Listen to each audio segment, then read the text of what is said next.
I want you to notice something. Right now, in this moment, you're already slightly uncomfortable because nothing has happened yet. No information has been delivered. No hook has been thrown. And something in your brain is already reaching, already looking for the next stimulus. Hold that feeling. Remember it, because that discomfort, that reaching, is the entire subject of this video. We live in a civilization that has solved almost every problem that once terrorized our ancestors. We have heat in winter. We have food in abundance. We have more information available to us in a single day than a medieval scholar would encounter in an entire lifetime.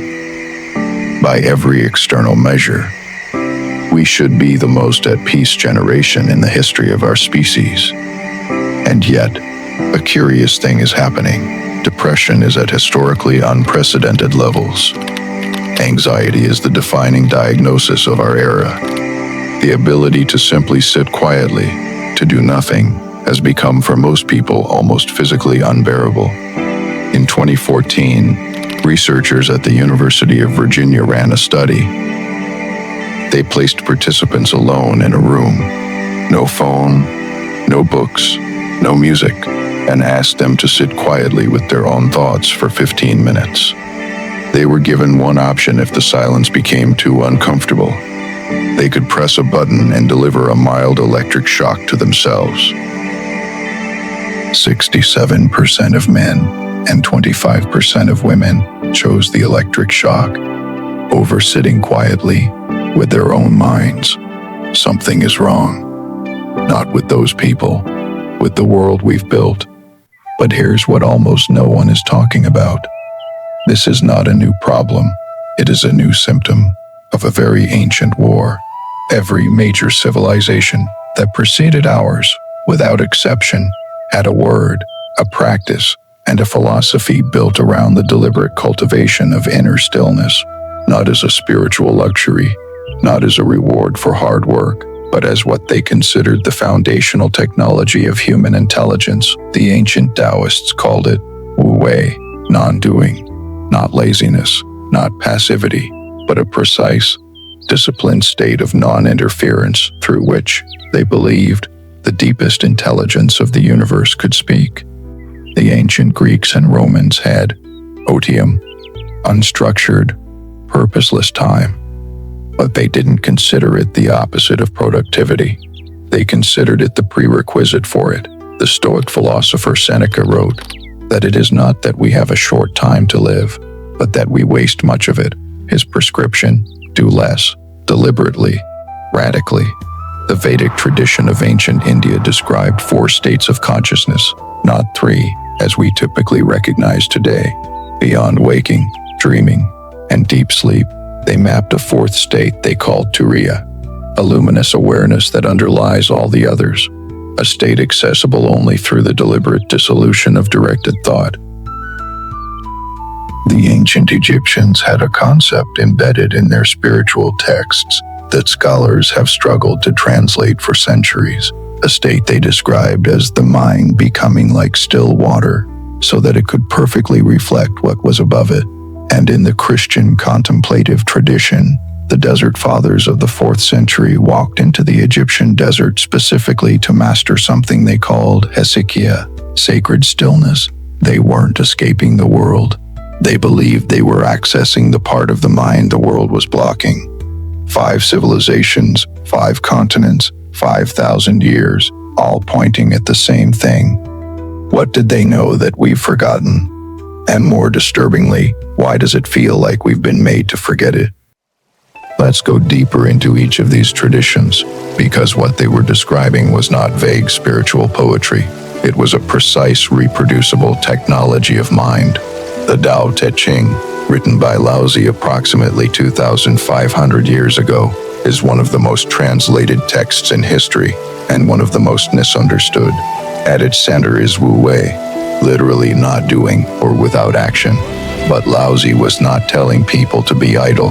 He was describing a specific cognitive state. Consider how water behaves. It doesn't choose its path. It doesn't deliberate.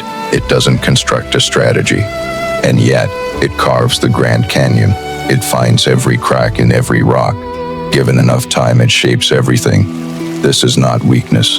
This is the most persistent, effective force in the natural world. What Laozi was pointing at is the radical idea that the ego-driven mind, the part of us that plans, calculates, worries, performs, is actually the less intelligent part. It is the part that creates turbulence. Wu Wei is the practice of stepping out of the way of the deeper mind, of becoming deliberately like water.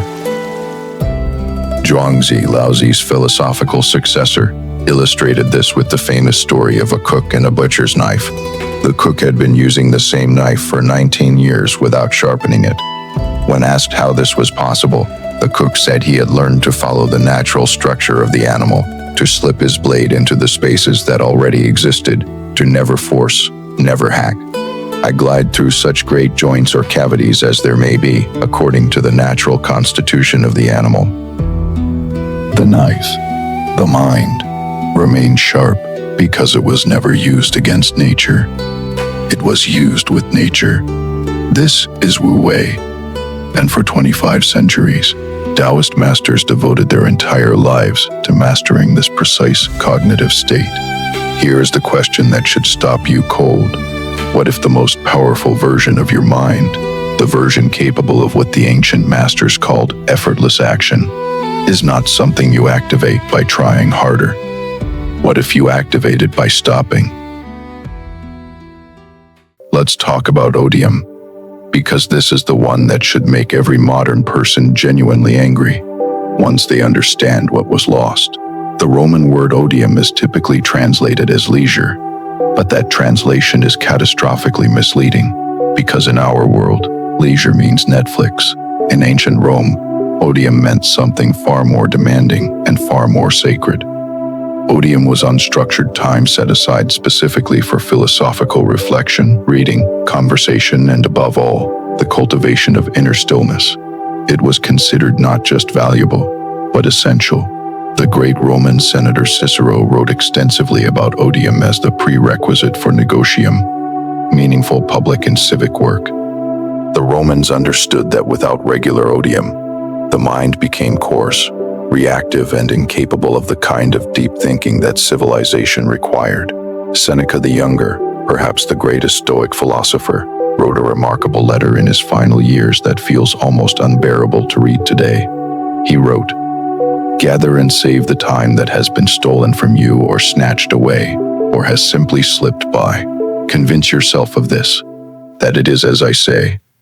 Some hours are torn from us, some stolen, some simply vanish. The most disgraceful loss of all is the one that occurs through carelessness." He was writing this in approximately 65 AD, and he might as well be writing it this morning. But here is the part of the Roman story that never gets told. Otium was not just a philosophical recommendation, it was a social institution. The Roman aristocratic class built their daily schedule around it. The afternoon was not for meetings, it was for odium. The villa, the Roman country retreat, was not a vacation home in our sense. It was a purpose-built environment specifically designed to induce the cognitive state of deep stillness. The gardens, the water features, the deliberate removal of urban stimulation, all of it was architecture in service of a specific state of mind. At some point, we stopped building for stillness. We started building for stimulation, and we called it progress. The ancient Vedic texts of India describe human consciousness with extraordinary precision. Waking consciousness, dreaming consciousness, deep dreamless sleep. These three states were well understood, but the rishis, the ancient seers, described a fourth, Turiya, Sanskrit for the fourth. Turiya is not a state you enter by doing something. You enter it by ceasing to do something. It is described in the Mandukya Upanishad, one of the oldest philosophical texts ever written, as pure witnessing awareness, not thinking, not dreaming, not the absence of consciousness that deep sleep produces.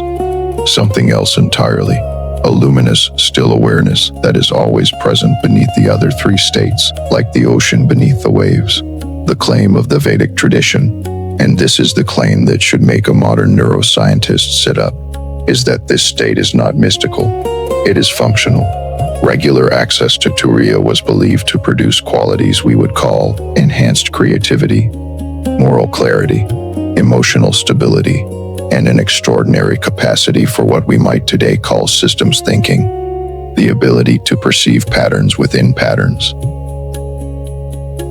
Half a world away, in the 3rd and 4th centuries AD, something parallel was happening in the Egyptian desert. A movement of Christian contemplatives, called the Desert Fathers and Mothers, walked away from the civilization of late Rome, which they could see was consuming itself, and went into the desert specifically to cultivate Hesychia, sacred stillness. The most famous of them, Abba Moses, was asked by a young monk, "What must I do to be saved?" Abba Moses said, "Go, sit in your cell, and your cell will teach you everything." The cell was not a prison, it was a laboratory. The absence of external stimulation was not poverty, it was precision engineering. What these extraordinary people discovered, in the desert, in the caves, in the forest hermitages, was that the human mind, left in genuine stillness long enough, began to behave differently. Thoughts slowed and clarified, perception deepened. Something they struggled to name, something beyond ordinary thinking, began to speak. They had no word for it except God, but they were describing a cognitive state. And that cognitive state was about to be rediscovered, completely by accident, by a neuroscientist in the year 2001. Everything you just heard about those ancient traditions, I want you to hold in your mind. Because what you're about to learn from a branch of modern neuroscience is going to do something unusual. It's going to confirm, almost perfectly, what people in completely isolated civilizations across 5,000 years were describing. This is either the most extraordinary coincidence in intellectual history, or it is not a coincidence at all. The answer, I believe, is more unsettling than either option suggests. Marcus Raichle was not trying to discover a secret about consciousness. He was trying to understand why the brain used so much energy when it appeared to be doing nothing. The puzzle was this.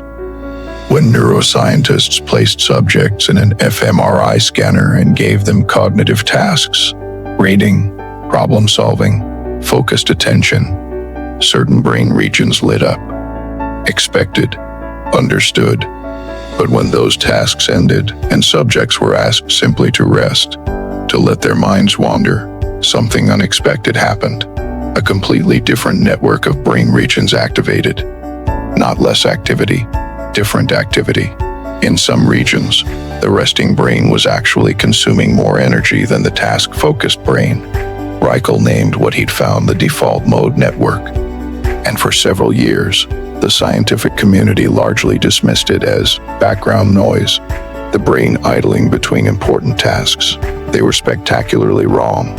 What subsequent research revealed over the following 2 decades, through hundreds of studies, is that the default mode network is not the brain screensaver. It is the brain running its most sophisticated software. Here is what the default mode network actually does. It integrates memories from across your lifetime into coherent autobiographical narratives. It constructs the story of who you are. It runs simulations of possible futures, allowing you to mentally rehearse experiences before they happen. It processes complex social and moral situations, the kind of ethical reasoning that requires holding multiple perspectives simultaneously. It generates novel connections between distant concepts, the substrate of genuine creativity, and perhaps most remarkably, it appears to be where the brain accesses what researchers call insight, those sudden, unexpected moments of understanding that feel like they arrive from outside yourself.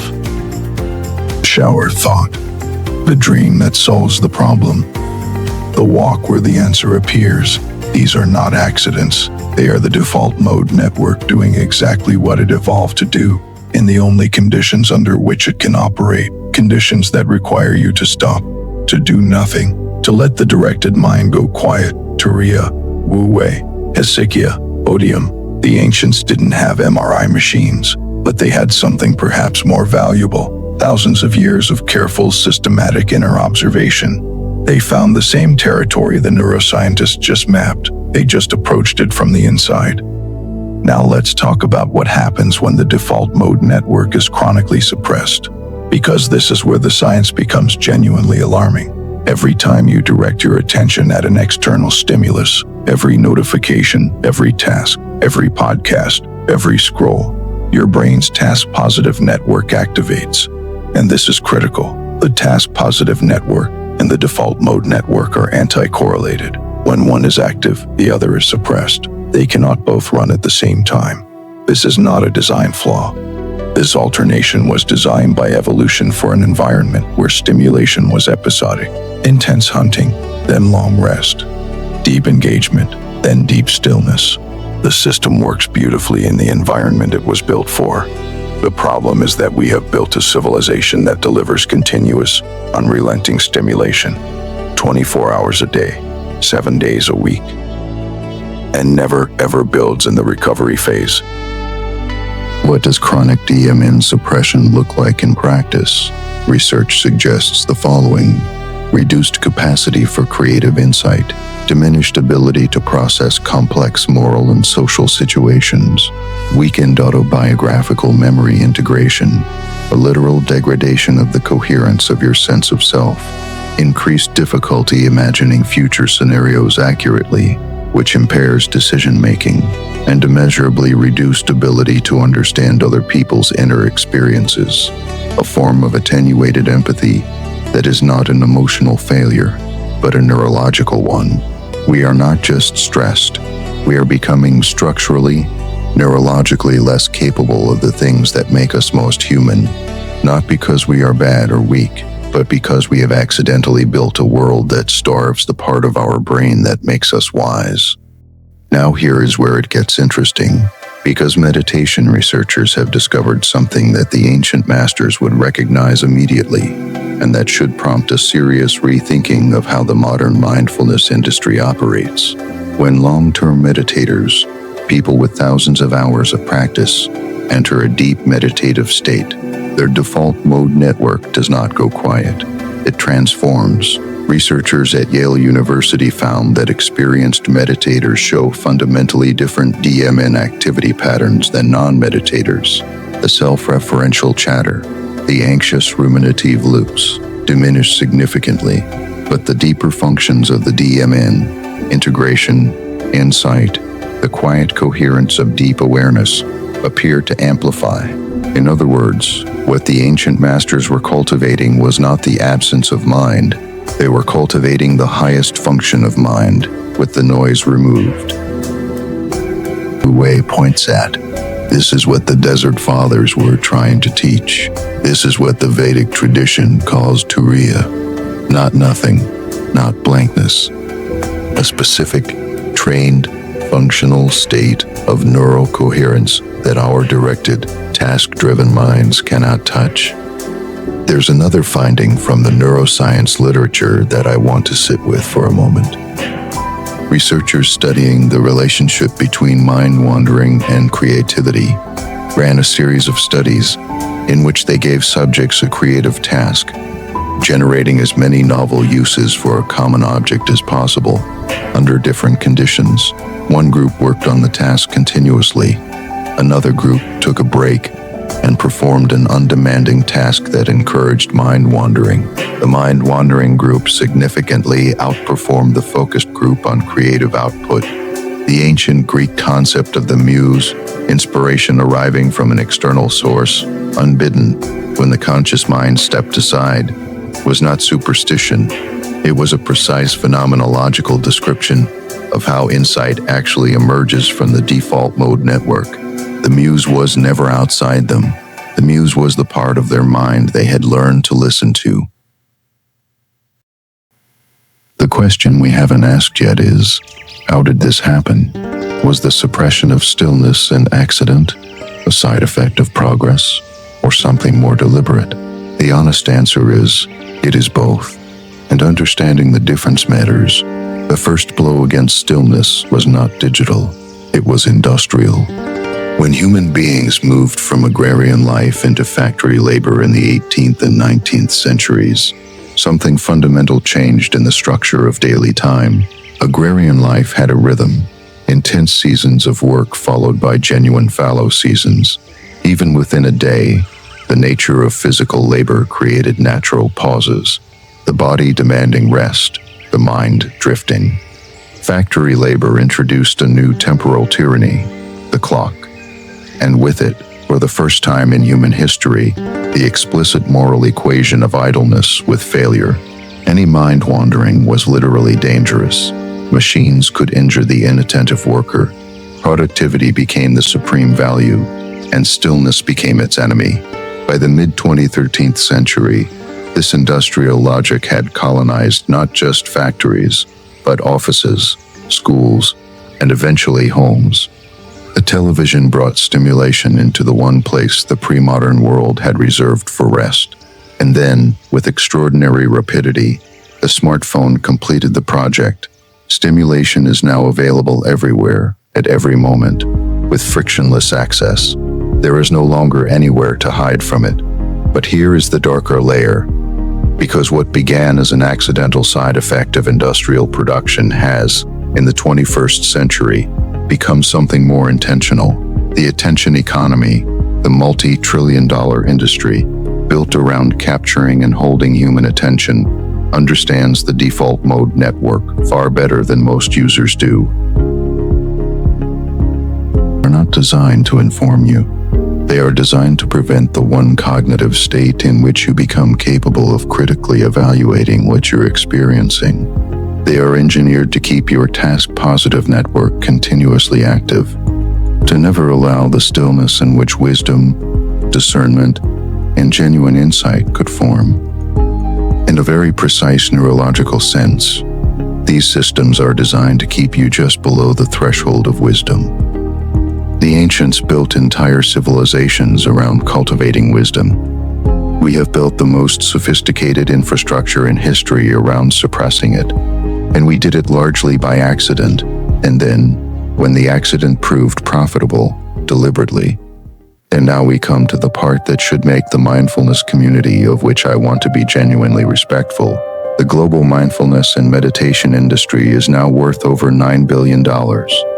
Tens of millions of people have apps on their phones that guide them through 10-minute breathing exercises.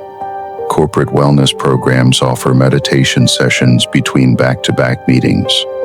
A neuroscientist will appear on a podcast to explain the scientifically validated benefits of stillness, and the host will listen carefully while simultaneously monitoring the recording levels, the live chat, and the notification that just arrived from their management team. None of this is bad. Some of it is genuinely helpful. But here is the structural problem that almost no one in this space is willing to say clearly. 10 minutes of meditation inserted into a 14-hour day of continuous cognitive stimulation is not healing the wound. It is applying a bandage to an arterial bleed and calling it medicine. The ancient traditions that gave us these practices did not recommend adding them to an otherwise unchanged life. Otium was the architecture of the day, not an accessory to it. The Desert Fathers did not meditate for 20 minutes in the morning and then spend 8 hours on Roman social media. The Taoist masters did not do a wu-wei productivity hack and then return to their dopamine loop. They built their entire lives around the cultivation of stillness, because they understood, and this is the understanding we have lost, that wisdom is not a weekend retreat. It is a way of structuring time, and no civilization that structures its time the way ours currently does will produce the kind of thinking that great civilizations require. Here is a question that I think deserves to be asked without flinching. Every major philosophical, scientific, and cultural breakthrough in Western history, from Archimedes to Newton to Darwin to Einstein, happened under conditions that included substantial amounts of unstructured, unstimulated time for extended contemplation. Long walks, weeks in isolation, years of what would today be called unproductive thinking. Darwin spent 40 years taking daily walks in his thinking path, the sand walk, where he did nothing but let his mind move. Newton reported that his greatest insights came during the years he was forced into isolation by the plague, when there were no meetings, no correspondence, no obligations. Einstein was famous for extended periods of what colleagues described, with some frustration, as staring into space. These were not accidents of biography, these were the conditions required, and those conditions no longer exist, not for scientists, not for philosophers, not for leaders, not for ordinary citizens trying to navigate extraordinarily complex lives. Observing in the quality of our public discourse, in the poverty of our institutional decision-making, in the documented decline in original thinking across virtually every field, may not be a crisis of information. We have more information than any civilization in history. It may be a crisis of the cognitive state in which information becomes wisdom. We have all the ingredients. We have none of the conditions in which those ingredients can become anything nourishing. I want to leave you with one question, not an answer. A question that, if you let it, will live in you for a while, and in that living might do more work than any answer I could offer. Every civilization we consider great, the Athens that produced Plato, the Rome that gave us Cicero, the India that gave us the Upanishads, the Tang dynasty that produced the greatest literary and philosophical output in Chinese history, built their culture of excellence on the foundation of protected, valued, institutionalized stillness. It was not a side practice. It was the soil. Our civilization has, in the course of roughly one human lifetime, dismantled every institutional protection for that stillness.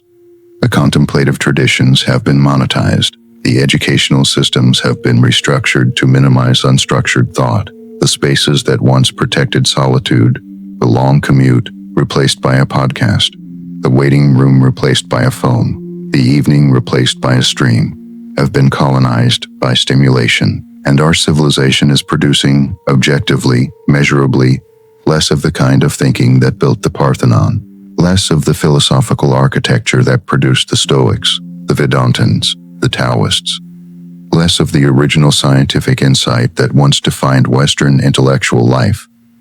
The question is not whether this is connected. The question is whether we are willing to admit that what we've traded away might have been worth more than anything we got in return. And the deeper question, the one that actually keeps me awake, is this. If the default mode network is where wisdom lives, if 5,000 years of contemplative tradition was a map to that territory, if the most sophisticated neuroscience we have confirms what the ancients found through a lifetime of inner observation, then what does it mean that the most powerful economic systems in human history are currently, and apparently quite deliberately, preventing us from going there? What are they afraid we might find? I'll leave you, not with a call to action, not with a 5-step practice, just with this. For however many minutes come after you close this video, before you reach for the next stimulus, just notice. Notice what the space feels like. Notice what arises in it. Notice whether the stillness that arrives feels, despite everything you've been trained to believe about productivity and progress, like something closer to yourself than the noise does. The ancients called it by different names. The neuroscientists call it the default mode network. But every tradition, every century, every culture that encountered it said the same thing. It was not empty.